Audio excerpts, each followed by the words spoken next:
What's going on, guys? Today I'm going to do a quick review of this AUTOMAN Garden Hose Nozzle. In this review, I'll tell you everything you need to know about this nozzle, including one thing you should know before buying. So my wife and I got this nozzle because the previous nozzle broke.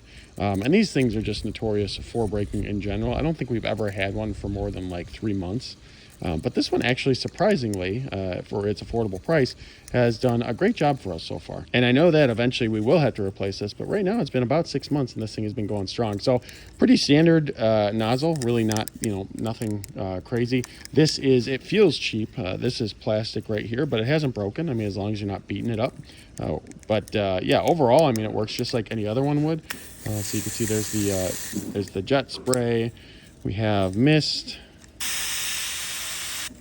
We have full. We have cone.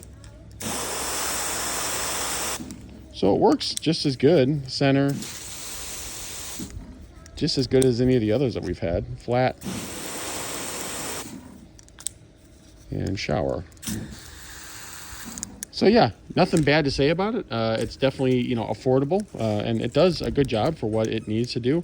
And like I said, it's priced in a way to where, if it does break, like all of them seem to do, and with our luck, all of them so far are broken, it's not going to be a really expensive replacement. So definitely like it. Definitely recommend it if you're considering it, and hope you enjoy.